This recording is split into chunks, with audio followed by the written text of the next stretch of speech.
I've had a lot of fun trying to study all the currencies of the world, specifically by geographic region. I just finished some Asian currencies, and now I wanted to look at South America and also Africa, but specifically South America here. This is kind of a overview of all the currencies in kind of Central America, the Caribbean, and South America, or basically Latin America. So these are really interesting currencies to look at because there's just such a variety of currencies, and this is kind of like pre-Euro days, and even very similar, perhaps even more complex than Asia, perhaps similar to Africa in a lot of ways in terms of diversity of all these different types of currencies. So um, basically, we want to kind of try to understand this. So there's three main regions of like Latin America, right? So there's basically South America, so all the major countries in South America, and then there's the area of Central America, and then there's also the island areas or the Caribbean. The reason I like this graph a lot is basically it's everything, right? So it's everything from Venezuela all the way to Cuba, Panama, Brazil, Mexico. It's got everything, and it especially shows you how important or significant the changes in Argentina have been relative to everybody else. So each color I tried to put a marking with the name similar in color. One thing you can't really realize from this graph, but you could very easily see from the previous three in terms of segmenting, is that Mexico, it turns out, is about exactly in the middle of all these others. So I don't think the right terminology is middle, but essentially they're trying to stabilize, or the currency has stabilized, so that like if you go to Mexico, the ratio of 25 to 1 is about what you would say normal for the most of Latin America. So Mexico is a very big one to watch. One very interesting thing here relative to Asia and Southeast Asia currencies there is that there's quite a lot of these groupings, right? So what we saw in Asia was that there was basically a grouping from 1 to 10 in terms of $1 would give you, say, one of their currency, or 10 to in the 100 range, and then in the 1,000 range. So what we see here actually is kind of a shift uh, kind of towards the lower end, but also kind of some very interesting area where I wrote this arrow here in the middle, which is like the 25 to 100 range. So unlike in Asia where it's kind of divided up into tens, South America is actually quite a bit more complex in terms of currency. When you trade the dollar for the Latin American currencies. So that's one very interesting point to start with. So in a lot of ways, we're really fortunate to have Mexico near us. I kind of put this in pink here next to the yellow line of Mexico, right? So of the more valuable currencies in Latin America, you can see that Mexico throughout its history for 20 plus years has been basically in the middle of this group. So it's kind of hard to see that from the other graphs, but you can see on the far right column it shows 24 $25, or excuse me, 24 or 25 pesos for $1. So in some ways, a lot of North Americans are very fortunate to live next to Mexico because it's easy for us to understand the rest of Latin America, right? Because we know that the way that currency is being done in Mexico is actually kind of a middle ground for all the rest of Central America, the Caribbean, and all of South America. So it gives us a very, very good way of understanding everything that's going on, just thinking about Mexico. And as well as it being almost as large an economy as Brazil, and very populated. So this is a really interesting graph because it shows you kind of the percentage changes, right? So the logarithmic graph gives you a good idea of the price for each individual, currency. But what you can see here is kind of the inflation in terms of percentages, right? So you can see that many of the currencies in Latin America have devalued, in the 400, 300, 200% range, and so on. But really, the Argentine currency has just gone totally crazy, right? And you might even say all the way back since like 2005, 2006. So this kind of graph shows you how extreme the changes are in Argentina, and then you can start to see that new purple line there, which is Venezuela, on this graph. So that graph is almost impossible to see what the inflations are because Argentina is so way out of bounds, and also Venezuela. But if you take a look at this, you can kind of see some more details here, right? So on the upper side of around 300% inflation is Paraguay, right? And unbelievably, Brazil, which you would think classically is in the middle, has about 160% inflation, right? So there are other ones. Brazil was green. Mexico and Brazil have very similar levels of inflation. You can see that the inflation back in green here. Let me get some zoomed in on the graph here so you can see. So here's kind of a zoom in of this area of inflation in purple, right? So you can see that, roughly speaking, around 2013 all the way up to about 2018, and even past that, for Brazil, right? You can see that there was kind of some really strange inflation in Latin America, right? So, there was basically some progress, and then all of a sudden, after 2014, 2013, things got very bad almost everywhere in Latin America, right? But particularly for Mexico, right, you can see that really jumping up, and then Brazil kind of like having a sudden jump, um, and then figuring it out, and then more recently not figuring it out, right? So, but in general, you can see Mexico there, and actually, I wanted to say that purple line that I was talking about before on the very top is actually Haiti. So that's actually not Paraguay. So surprisingly, Paraguay um, is a lower line here in terms of inflation. So I think part of that is because their currency is already so devalued that people watch it so carefully, more than maybe a lot of people realize. So keep in mind that that last graph was the kind of the percentage graph. So this is the log graph, and that's why it's really hard to see. So you can see any big blips on this graph. You can see that 2009, and also the blip in Brazil there. But anything that shows up as a blip here is going to be ginormous on the percentage scale or the regular like point like valuation scale, right? So it's hard to see, so you kind of have to take every blip that you see on this graph very seriously in terms of currency possible devaluation or valuation or revaluation. So this is a super important crash to try to understand, the July 2008. So essentially this was a housing market bubble, right? So it wasn't nearly a problem uh, like I would say the 2001 crash was, in some countries. But so that was more of a, you got to realize that 2001 was kind of more of a technological crash.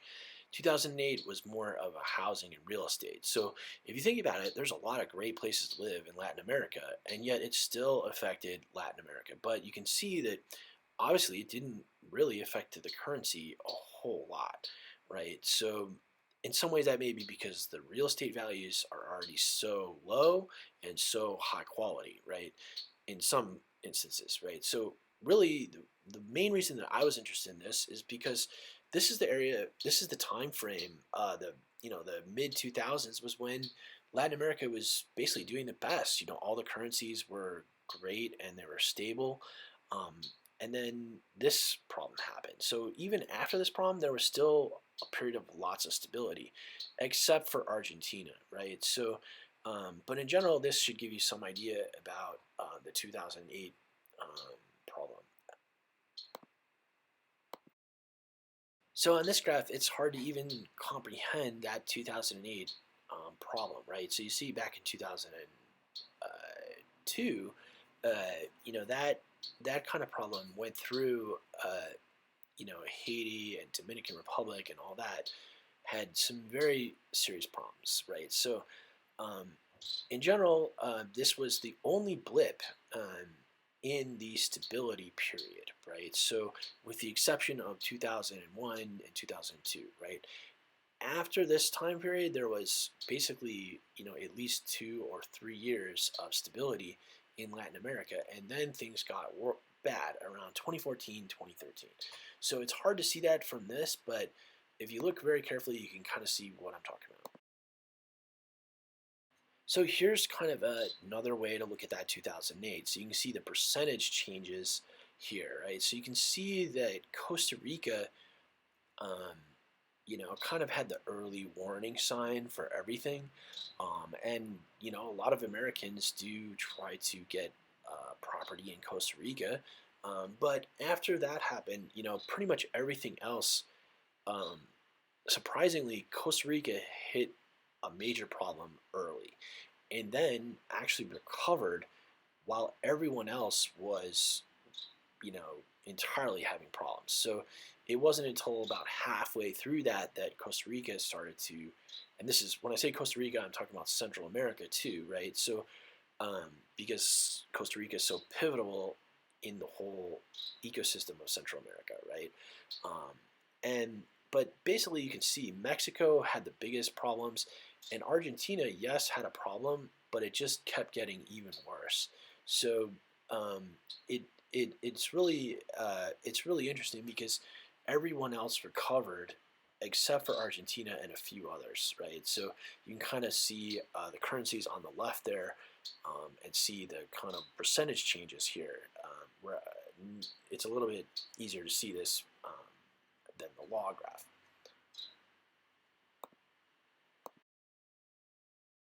So, one of the interesting things about Latin America is this graph, right? So, if you look carefully at this, if you ask just about everyone in Latin America, except for Brazilians and except for Argentinians and maybe Mexicans, um, if your currency is stable, um, they would probably all say pretty much yes, right?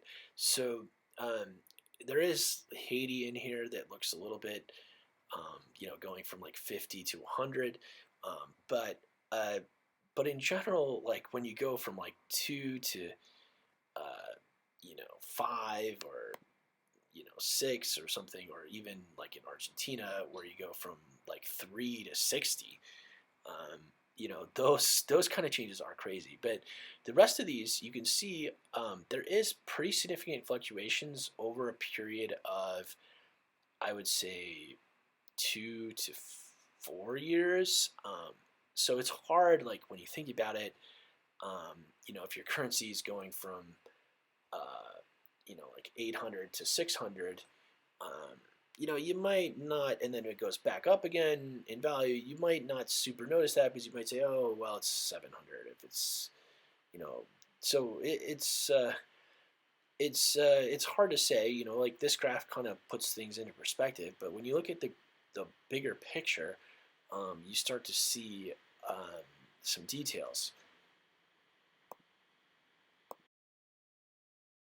So here's kind of the bigger picture, right? So when you look at this graph, you see the blips, and this is a logarithmic graph. So it's impossible to look at all these currencies together on one graph if you look at the dollar amount or if you look at the percentage change. It kind of is possible with percentage change, but certainly not with dollar amount, right? Because when you're comparing a currency that's worth like, you know, 3 to a currency that's worth like 6,000, it's just a total different number.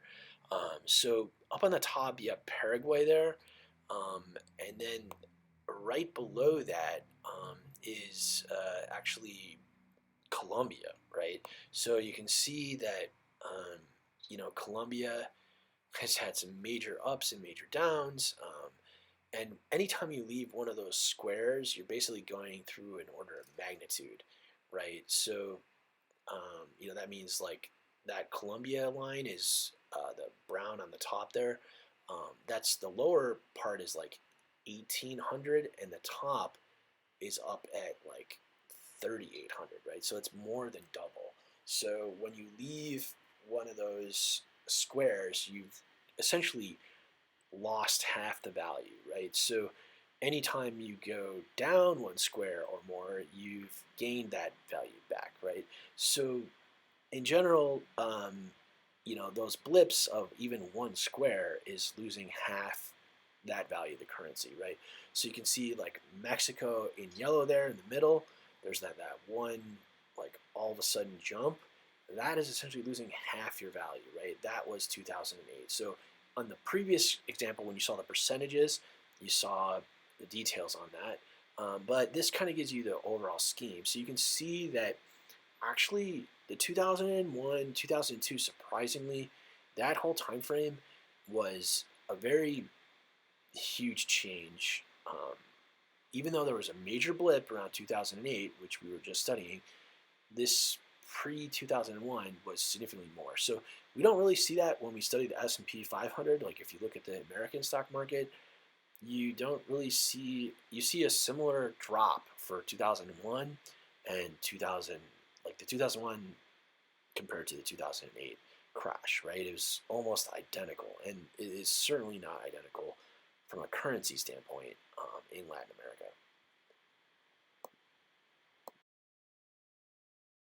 So in general, it's a pretty complex, picture of what's going on with the currency here. So we're starting to piece together the puzzle here of the most important time periods in Latin American currency history. So you kind of have that first major question in 2008 affecting everything, right? Before that, there was the 2001, but some of the currencies weren't even on the map at that point, right? So after 2008, there's actually these very interesting time periods, right? So we're looking at 2015 and 2018 here, right? So specifically, I just wanted to mention what's going on. So the second half here can really be divided into, this is quite recently, right? In the last 5 years, is basically the first part was a major change in Brazilian currency. And then the second was kind of a major change in Argentinian. So these first phases was kind of looking at, for the first time around 2015,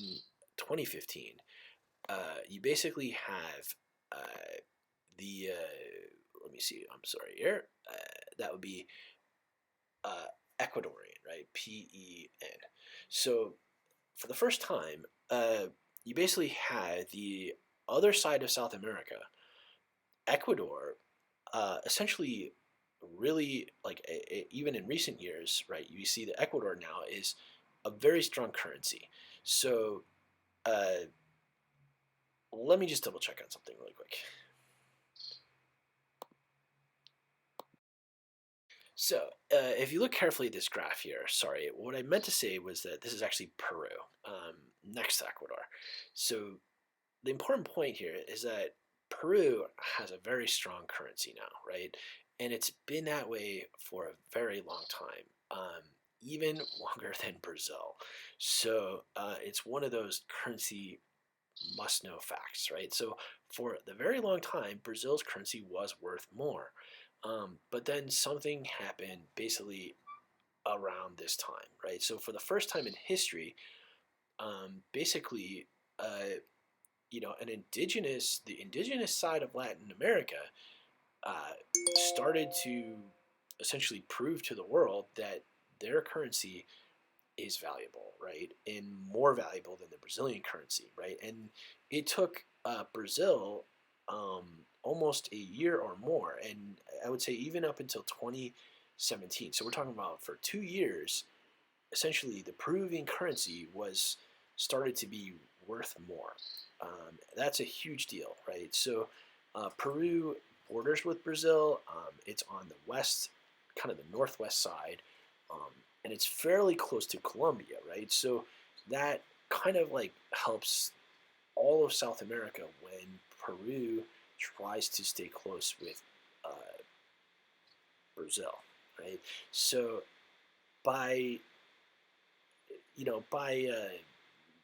by the second phase, here this purple phase with 2017, that was primarily looking at Argentina, but essentially, by that time, Peru was very strong. So, so this is kind of like the currency question, right? So basically, the light blue line is Argentina, right? So I wanted to kind of focus all the rest of the currencies based on Argentina. It looks like minuscule changes, but like we saw from before, these are huge changes in the Argentine currency, right? So the first circle here is the change with Mexico, right? So for the longest time, Argentinian currency was worth more than the Mexican currency. In July and then through December 2017, something changed. So at that point, the nice thing about Mexican currency, right, is that remember, we're only looking at South America here, not even Central America, not even the Caribbean, just the South American countries. But I added Mexico into this so you can kind of see, relatively speaking. So changing with Mexico, when you're with Mexico, so perhaps the only way for Argentina to get back to regular currency land is to work with Mexico, right? And the Mexico kind of has had a pretty honest middle currency, right? And they're not trying to play like dangerous games, and things like this. They're basically trying to be in the middle. So they're not picking their currency against the dollar. They're not picking it against any. They're kind of putting it. They're in the middle of Latin America. So when you change over with Mexico back in December 2017, that's a big deal. At that point, um, you know, from 2017 to 2018, you basically lost. You went from 25 of your currency to 50. So you're basically giving $1 gives you 50. So at that point, all hope was probably they were just really depressed. But I think what really depressed them is their neighbors, right? So I think if you understand anything about Argentina and Uruguay, one of the things you realize is that Uruguay is kind of like it's almost like on the other side of the river, kind of like a vacation town, right? So if you're a much larger country than Uruguay, and all of a sudden your currency is worth less than Uruguay's, you get maybe very depressed, right? And you're like, man, only the rich people, or something like this. So you start to get depressed. So Argentina, it's hard to say what is more important, the loss with Mexico, with Uruguay, but certainly it's like a needle that was really painful at that point in August of 2018, right? So at that point, you can see that there was actually a much more dangerous kinds of changes in their currency lines, right? Those sudden little blips up and so on. So once they lost all hope with Uruguay, man, their currency just really had struggles. So it wasn't until the following a year later when they saw another blip up, which actually we really should study in great detail in terms of Argentina, is that blip, right? So, but in essence, they're trying to keep their currency stable at this point, but it's actually deflating. So you can also see that even Uruguay has lost a lot of ground there too, right? And then Mexico in pink had a sudden jump up there. So recently, this has all been because of the 2020 crash, the virus, and so on. So these kind of blips, you see big blips here recently in 2020, but actually Argentina has had this happen before. So it's very likely that Argentina is very depressed right now, and basically needs to figure out things, in a gradual way to get back to fair currency with Brazil. So that's a long way from 60 to 5 or 1 to 1. So there's a lot of important details with Argentina.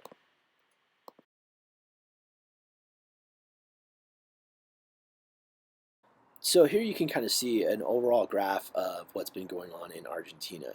So first here you can see basically that there was a lot of stability, at least, um, in the currency up until about 2012, 2014 or so, right? So this is the non-logarithmic graph, and then you can kind of, I wanted to compare this also to the Brazilian graph.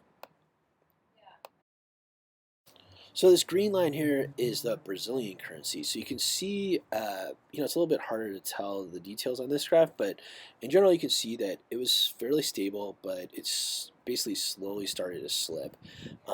And over time, that slippage became thousands of percent. So like 1,000% devaluation, 2,000, 3,000, 4,000, 5, 6,000% devaluation.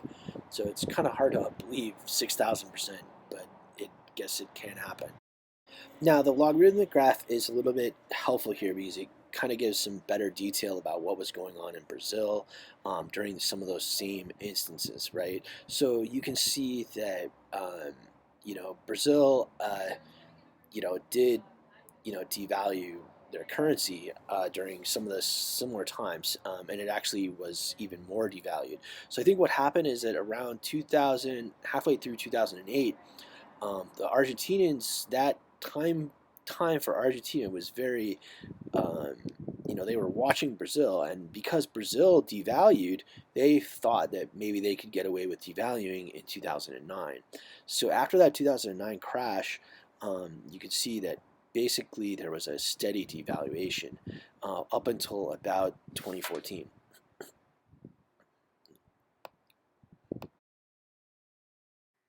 So here what I did is kind of highlighted an orange line here, which is the Argentine peso. So what you can see is that back in the 1990s and even early 2000, the peso was 1 to 1 with the dollar.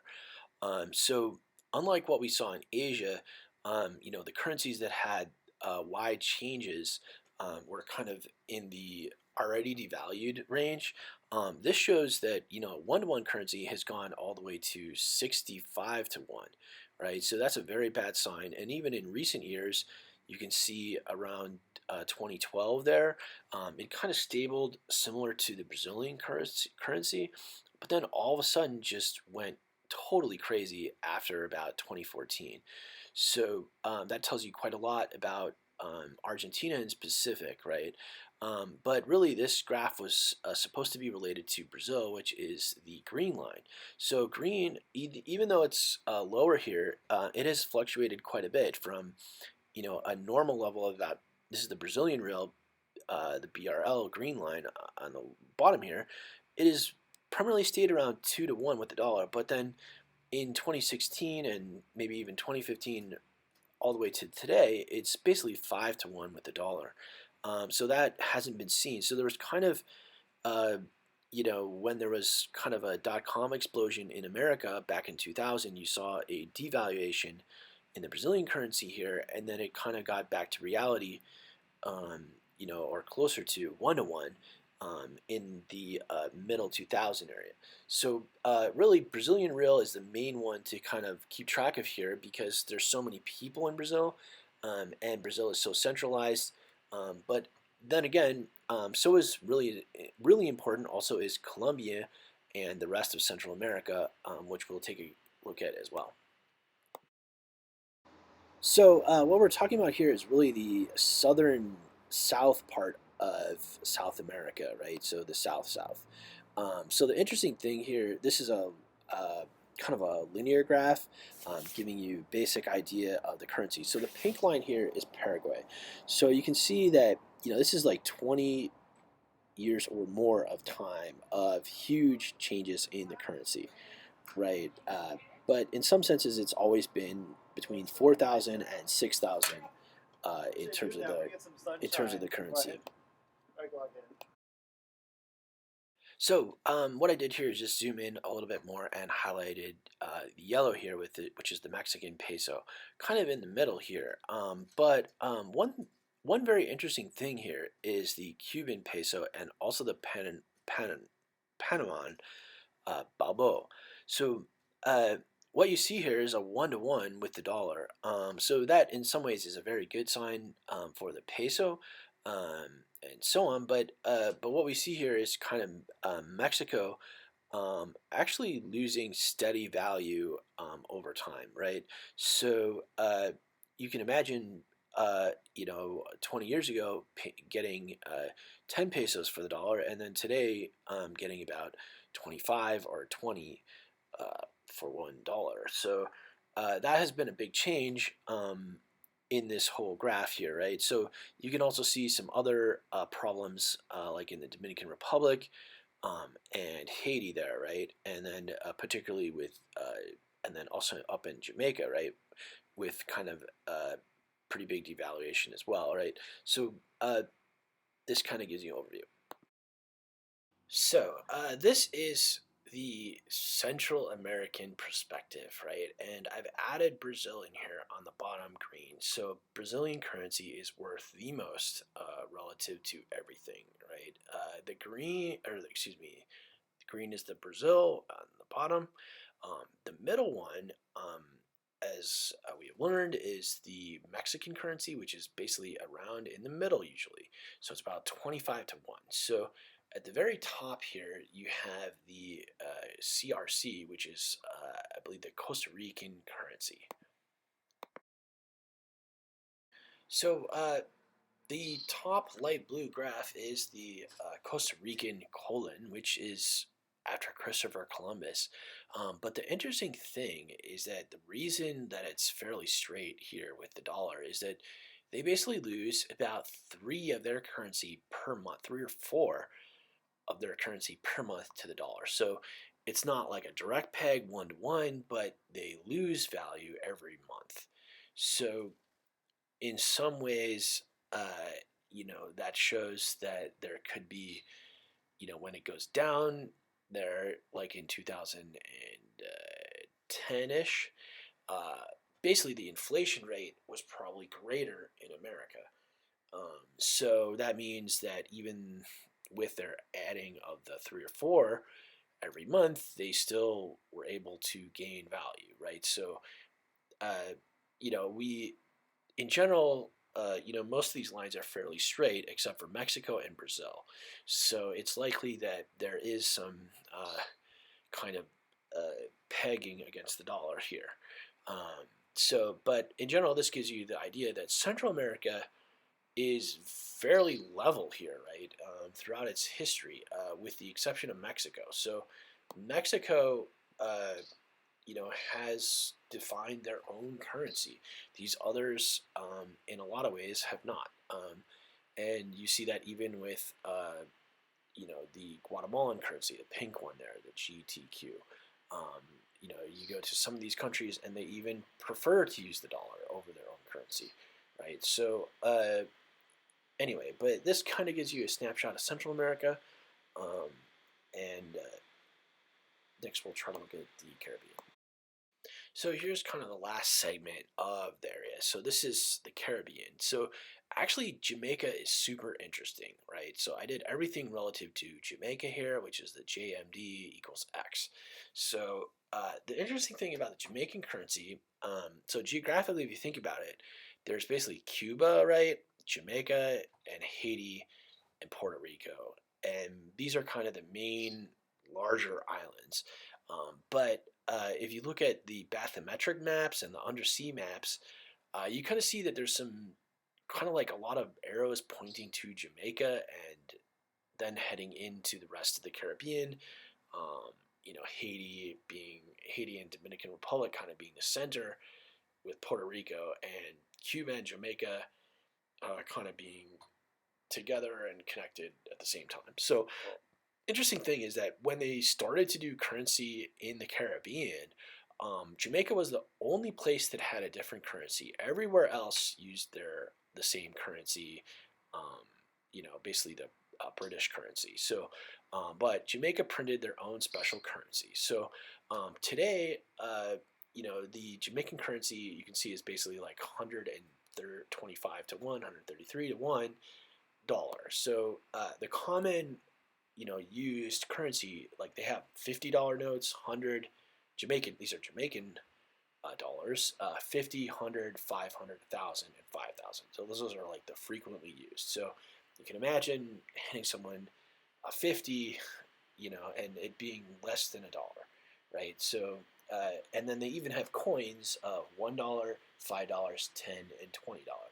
So it might be very confusing, but that's kind of the way that this kind of Caribbean currency works, at least in Jamaica.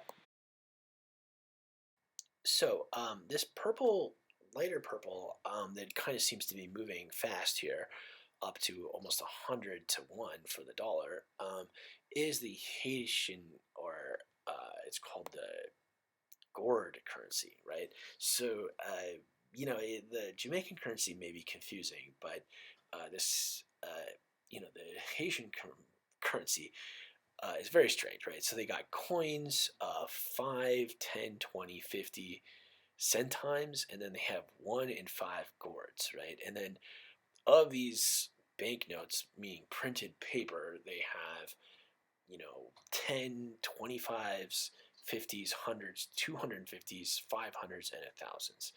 So, um, that's kind of confusing. The centimes are, 1 in 100.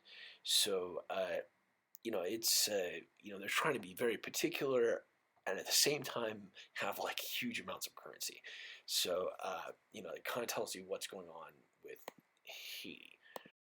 So, the last and most important kind of detail is, if you look at the Caribbean or even in Asia, there's a lot of really small islands out there in the Pacific Ocean. There's a lot of islands in the Caribbean that are small. So they use, in the Eastern Caribbean, what's called the Eastern Caribbean dollar. And essentially, the exchange rate is about 3 to 1 or so, but they're trying to do like 1 to 1. So they basically have banknotes of 5, 10, 20, 50, and $100, right? And then they have coins.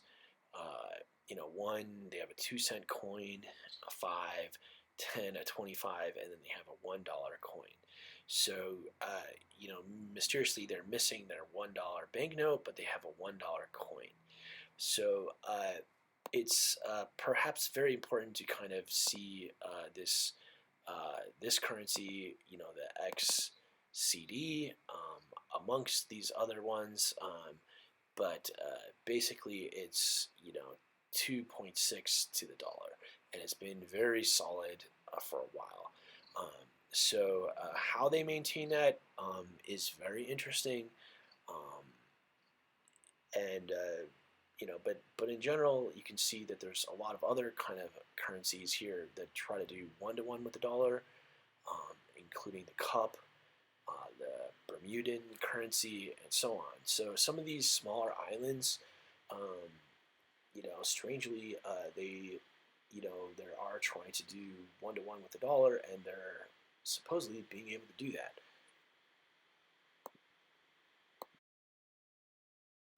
So I wanted to take a careful look at kind of the lower value, meaning $1 could get you 60,000 plus or 4,000 plus Colombian pesos.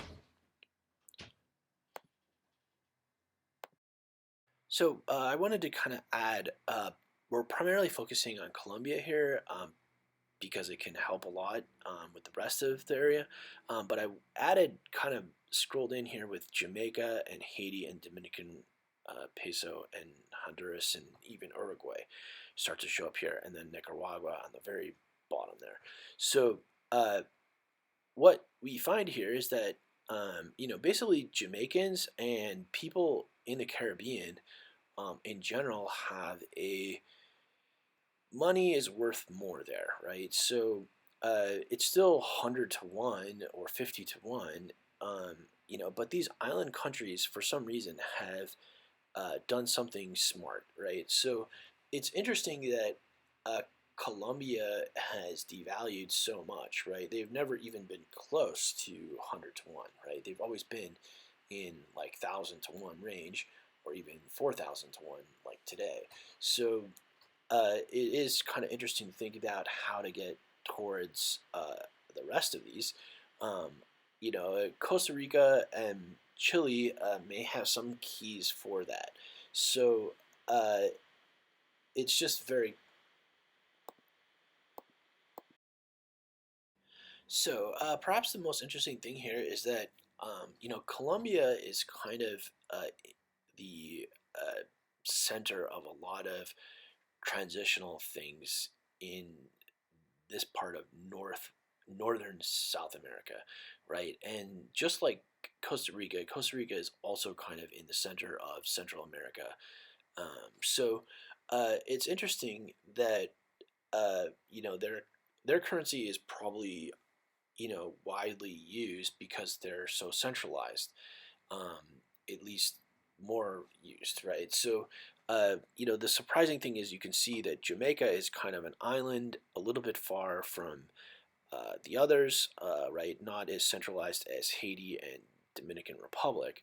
So their currency is floating a little bit above, right? So uh, the whole question is how to get, Colombia back to regular ranges of currency fluctuation.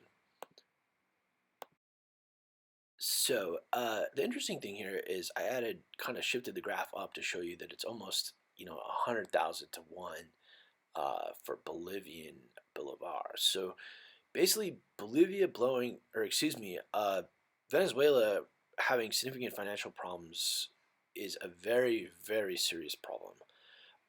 It's beyond anything that has ever been seen before, at least in the last 20, 30, 40 years, right? So uh, all the other currencies, these are major fluctuations because this is a logarithmic scale on the right. But you can basically see that there's major changes on the road. So that affects primarily Colombia, um, and for that matter, Ecuador and Peru. And also even Brazil, right? Because they're all bordered with each other, but particularly with Colombia. So what happens here is basically Colombia can help redefine stability in all of, you could say, Latin America, but particularly with South America and kind of those very special countries on the northern border heading into Central America, right? So the surprising thing here is that you would see that Paraguay has a very similar currency as Colombia. So um, I am familiar with Paraguay.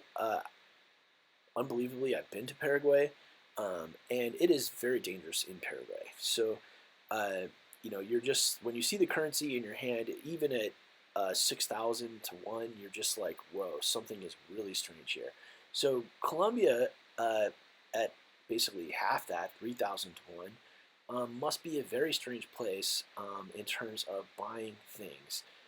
So it may be that there's just huge amounts of skepticism towards money, and that could actually be a good thing because a lot of these countries are jungle countries, um, and essentially farming and food needs to be, it's very important in these regions.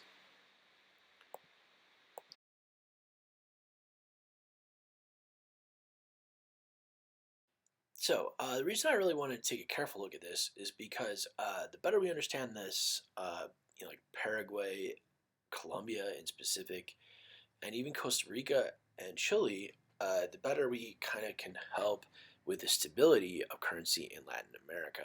So, a lot of it may be, one country blaming another country, their currency getting devalued, or another currency maybe being worth too much. So, these countries are very, very important. So you're going to love this very complex graph, but basically it makes some sense. If you look at the main bump that I'm kind of like studying here is this bump in the Caribbean, right? So that was kind of a huge change in the currency.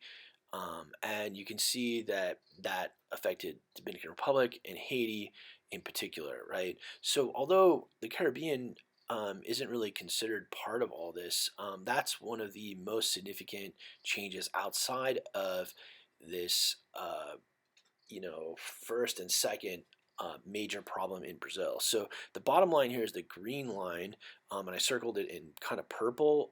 So you see a dark purple and a lighter purple, right? So the lighter purple one is kind of easier to understand because you can see that Brazil's currency was devaluing, and then it really shook up Argentina. So at that point, or you could actually say Argentina, if you look at the time frame there, it's about 2014 started to have problems.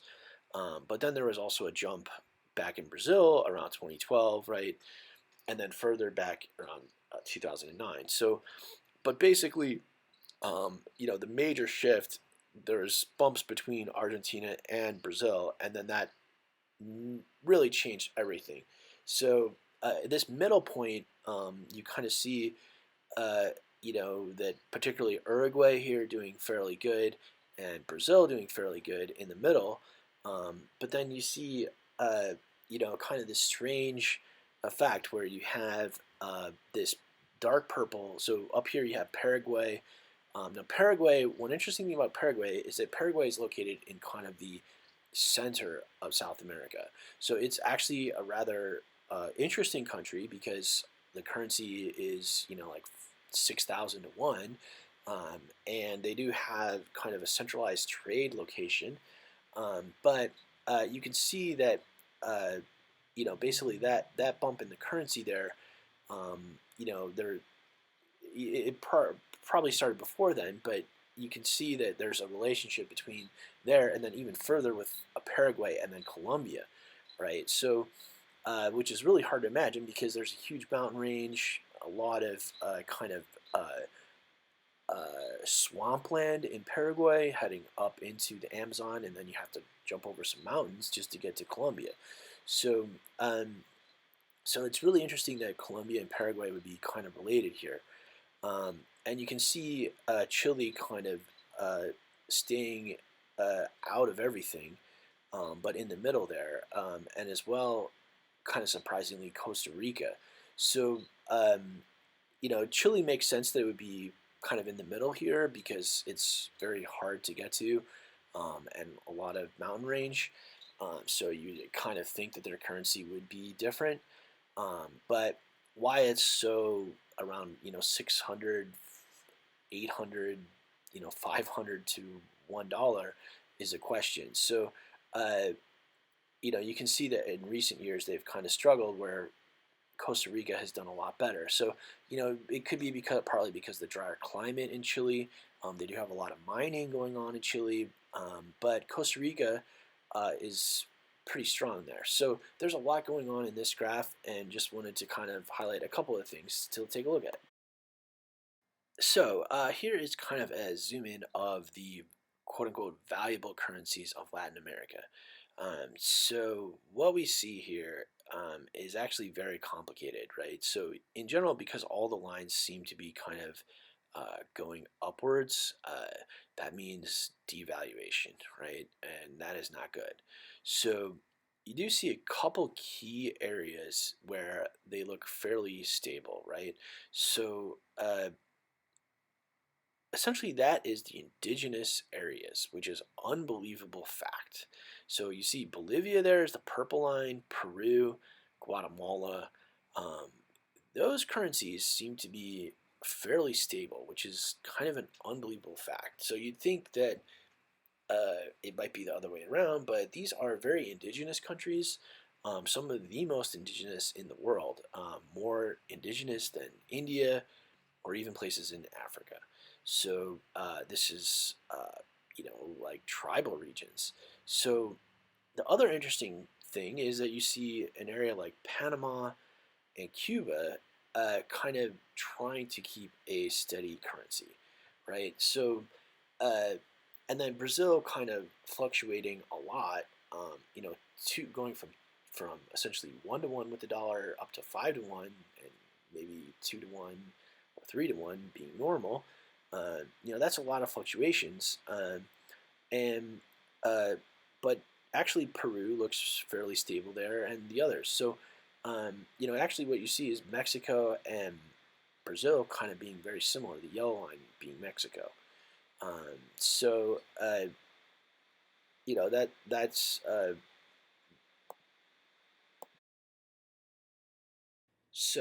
this is really hard to kind of say, but in general, this time frame from 2005 to 2013 was a very good time for Latin America.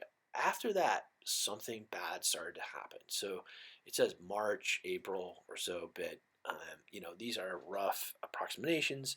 But in general, you can see that this area is relatively stable and flat for most of these kind of more valuable currencies in Latin America. After that, you know, very bad things started to happen, especially for Argentina. And then also you can see up those purple lines and Jamaica, right? So Jamaica just has been steadily decreasing in value. So, but this time frame looks pretty good. So, in general, that's kind of a lot of number of years. That's almost 10 years of stability in Latin America from 2005 to 2013. So that's great. And the other sides are kind of the problem areas. So, what you see here is this pinkish red area. This is what I'm going to call the crash of the far south, the south-south crash of South America. So this actually is primarily with Argentina, right? But the strange thing is that in recent years, this has even gone all the way up to Venezuela, right? So you can kind of see a blip here in Brazil where there was a sudden devaluation at the start of that red area back in June or so of 2008, and then Brazil kind of recovered, but Argentina definitely did not. So a lot of that, remember, in 2008 was kind of from the housing crisis. So the far south, it may be that some of those real estate values in Argentina are getting to be ridiculous, and maybe they just never have recovered from that crisis. So that could affect everyone, right? So so it's not. So it's extremely important. So in general, you can see that Uruguay was kind of stable through that yellow region, but then at the end of the yellow region, you can kind of see that light blue line. Uruguay even also did start to devalue their currency as well. So, but in fact, their currency today is worth a little bit more. The reason Uruguay is important is because it's right across the water from Buenos Aires in Argentina. It's kind of a smaller sized country, medium sized country in between Brazil and Argentina. So it's a very important currency to look at. And a lot of people may have, basically looked at Uruguay as an alternative because they maybe couldn't move into Brazil. So there is kind of a lot of rivalry between Brazil and Argentina, and Uruguay kind of solves that in a lot of ways. And in some ways, they benefited from that. So that's a very bad thing.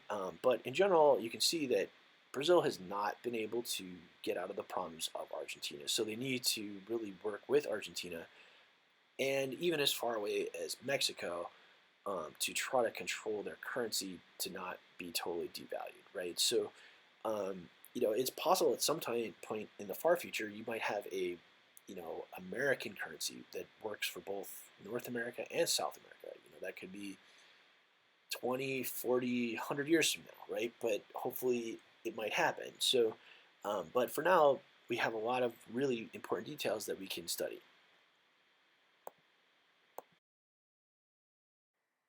So this is like a really technical detail here, but if you look at this circle that I added here, you can kind of see that around 2001, uh, unbelievably, the Argentine peso was about 1 to 1 with the dollar, right? And then after the dot-com crash and all this internet insanity, Argentina could not recover from this, right? So, and Brazil was fairly uh, actually Brazil did fairly good after that, right? But you can see that this time frame, there's a little blip right in Brazil around June of 2001, and that was actually a downward blip, and then a sudden devaluation because remember, up is bad in this sense because it means that your currency is worth less and less, um, meaning you, right? So basically, Argentina was, their currency was worth something for quite a long time, and then something happened, right? So you can see that actually the problem started in Brazil, um, and then suddenly got better. I looking at the details here. It's on October of 2001. Is that little peak point in the green line for Brazil that dropped? So that means the currency got better in Brazil. So if you look at the far graphs here, you can see that Uruguay and Argentina, but you can see slightly before that, Uruguay started to have a gradual increase devaluation in their currency just before Argentina, right? So that that blip, that sudden up range is on December of 2001 for Argentina, which is that thick orange line, right? And then they suddenly changed with in between, by March of 2002 or February of 2002, the Argentine currency was essentially started to be worth less than the Brazilian currency. And then Argentina got really worried, it looked like, and then they tried to control their currency relative to the Brazilian currency. As soon as they lost touch of that, which was finally ended around September of 2004, is when you suddenly see that major change. So I'm going to zoom in here just to show you what I'm talking about, because at that point, Argentina forever said their currency is going to be worth less than the Brazilian real. So that's a huge statement for Latin America.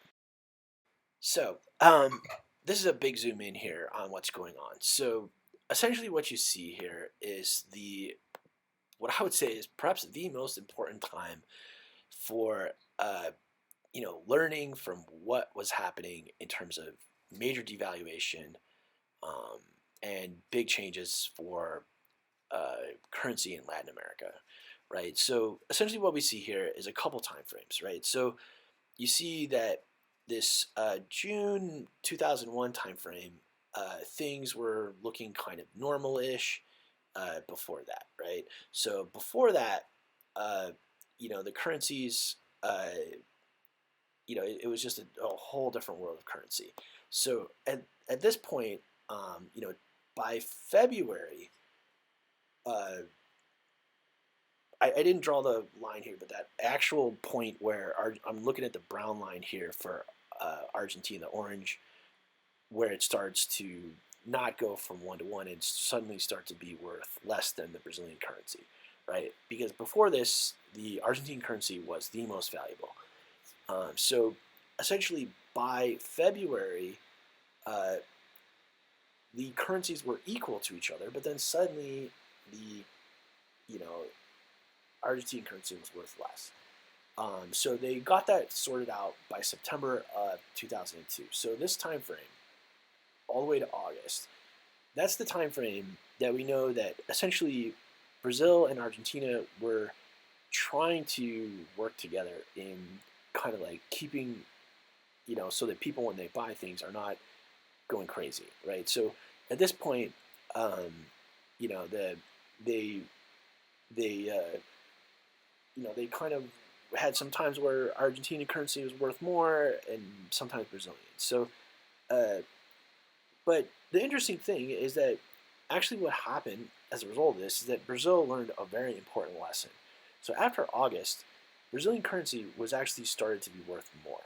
So some of that may be speculation because you see kind of a straight line with Argentina there after that. So at that point, basically Argentina changed forever their philosophy of currency. So that date is kind of an important date around August 2004 for currency in all of Latin America. So I just wanted to break out the microscope here and look at, so I added these March 1999, and I believe the other purple line here is May. So that shows the orange line there is on the very top is Colombia, right, hovering at around 2,000 to 1, and Paraguay being about 4,000 to 1 back then, right? So those are like really minuscule little blips, but in general, those blips, you know, the the interesting thing is that they were kind of opposite of the Brazilian points, right? So before that, suddenly the Brazilian currency changed a lot, right? Now, the reason these are so important is because Paraguay is so centralized here, and so is Colombia, right? So you can see that there's fairly amount of stability here, but for some reason, I just wanted to point out these two little blips so you can kind of see that there's these initial little blips that you see prior to this big change, um, which may have been weather related in the Caribbean, in Haiti and Dominican Republic, but those changes, uh, in essence, we kind of have to trace these back to details, right? So you can see there was that first kind of, I believe that's Haiti there. There's a little purple blip. And then later you see kind of stability with Dominican Republic, right? But they're basically the same island. So, uh, you know, basically what happens here is that it's very important to kind of try to trace this back to the details and so on.